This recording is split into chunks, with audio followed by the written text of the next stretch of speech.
anak-anakku tuh sekarang jarang loh mau ngobrol sama aku. Anak-anakku tuh gak terbuka loh sama aku. Nah sedangkan kan ini kan contohan yang tepat nih kalau saya boleh bilang ya gitu. Jadi saya pengen nanya aja, ada gak sih gitu maksudnya tips gitu ya, bagaimana supaya anak-anak ini nih bisa merasa aman share ke kita. Oke, berarti ini tips buat orang tua lah ya berarti ya. Yang pasti kalau saya berkaca dari pengalaman saya pribadi adalah saya harus membuat waktu buat anak-anak. Membuat waktu. Jadi bukan mencari waktu, tetapi benar-benar mengalokasikan waktu buat mereka.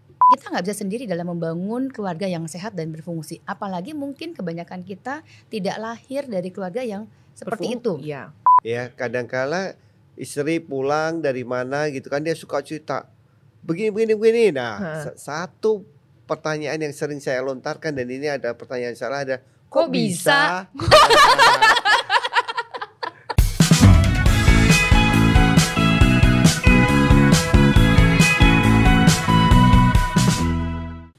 Welcome to our podcast, Sit In Podcast. Nah, saya Tiffany Andrawan akan menjadi host kalian pada hari ini. Dan hari ini adalah edisi yang cukup spesial ya, karena aku akan ngajak kalian untuk kenalan dengan dua bestie. Pasangan ini adalah salah satu pasangan yang benar-benar salah satu best friend aku, satu pasang yang menginspirasi aku, mau ngomong aja mau nangis. They really inspired me karena mereka itu pasangan yang pada saat mungkin aku juga ada ngalamin ya, namanya perkawinan, pasang surut, bahkan akunya sendiri lagi dalam masa-masa pencarian jati diri gitu kayak anak remaja. Mereka itu ada di sana buat aku dan mereka menginspirasi aku, ngajarin aku dan benar-benar membantu aku bisa melihat betapa Tuhan itu luar biasa. Mereka juga adalah orang tua yang luar biasa banget ya. Aku kenal anak-anaknya secara pribadi juga and they're just amazing boys.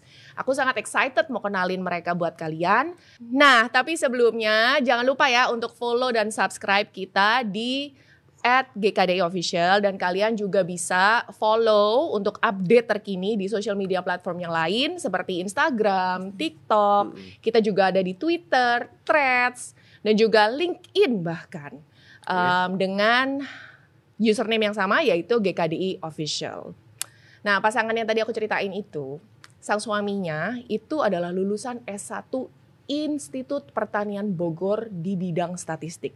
Dan juga MBA cum laude loh, lulusan cum laude, so smart right? Dari salah satu universitas ternama di Amerika yaitu Southern New Hampshire University. Dan beliau juga bekerja di berbagai perusahaan multinasional dan juga mendapat certification Six Sigma Black Belt. Beliau juga sempat bekerja di bank multinasional dengan posisi terakhir yaitu Senior Vice President. Sebelum akhirnya memutuskan dan mendirikan sendiri company-nya yaitu People Synergy yang bergerak di bidang training dan consultation. Nah, sedangkan kalau istrinya, selain dia menginspirasi aku secara pribadi ya, karena dia ini multitalenta banget. Beliau adalah lulusan S1 di bidang akuntansi yang kemudian bekerja di beberapa bidang yang lainnya atau beribet ya.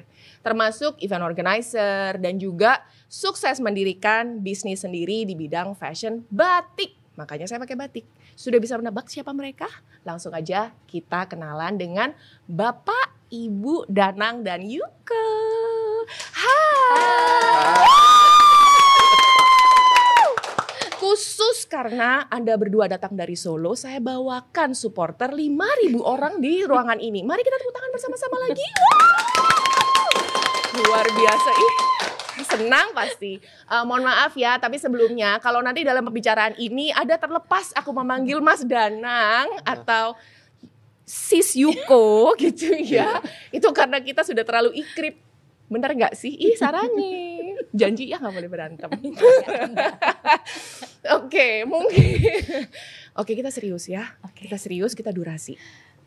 Oke, nah kita ini, aku pasti udah kenal kalian dong, tapi mungkin penonton yang ada di rumahnya masing-masing ya tentu bukan di sini. Mungkin ada yang belum kenal dengan kalian, boleh gak sih ceritain sedikit? Siapa kalian? Yuko dan Danang? Salah, bukan itu ya. Bukan siapa-siapa. Apa kabar? Silakan. Halo Tif. Hai. Oke, aku mau kenalan lagi ya Tif Iya ya. Oke, dong. aku Danang ya. Aku tuh berangkat dari kota Kapan Semarang pulangnya? ya. Oh. Dari kota Semarang. Aku dibesarkan di sana. Kita dari keluarga yang sederhana lah.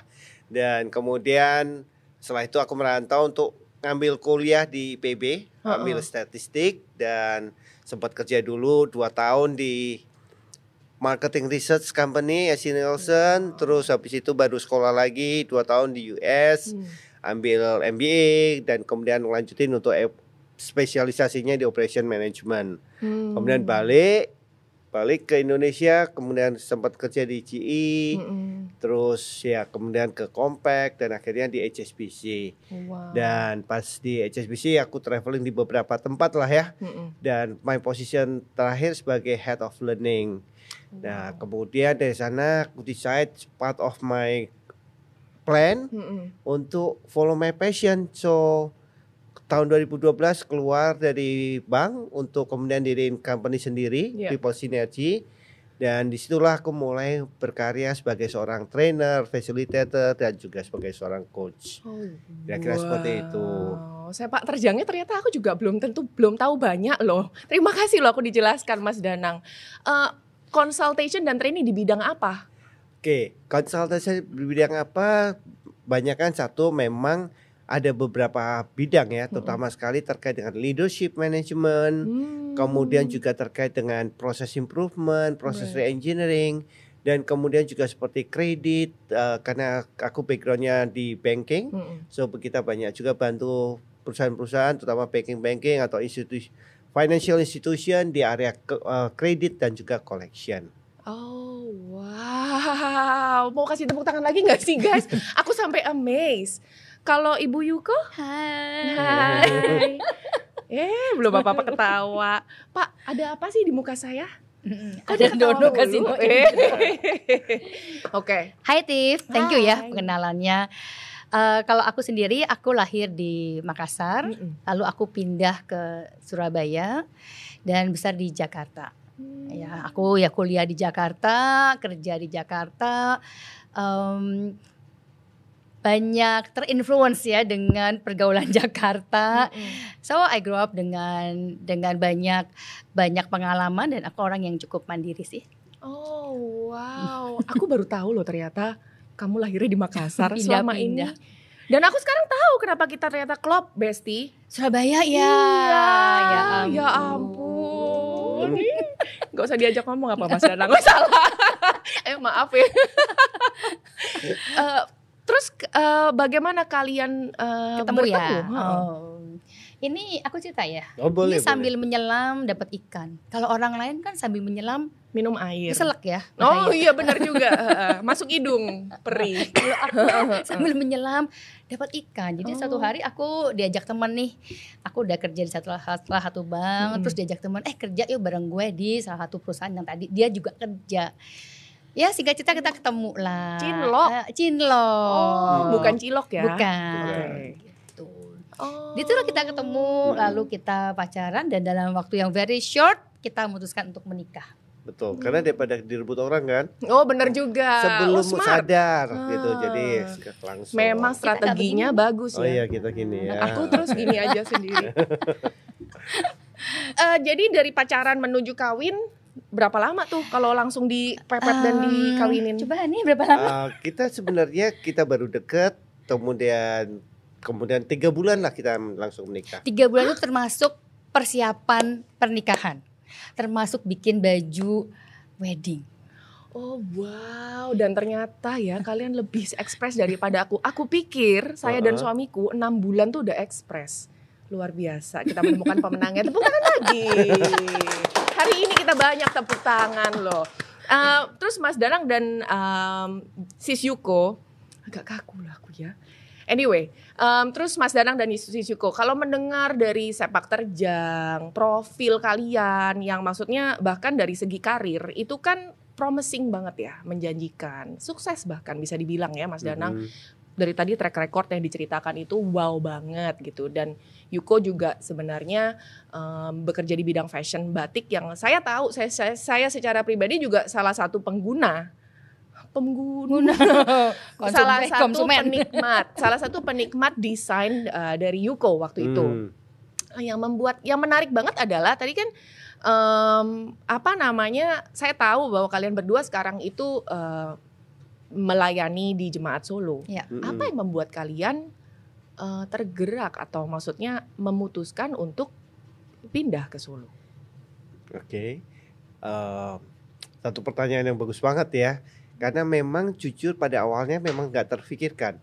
Sampai kita diberikan satu visi dan kemudian kita berkunjung juga di kota Solo. Dan disitulah Tuhan berikan beban buat kami untuk kami melayani kota Solo.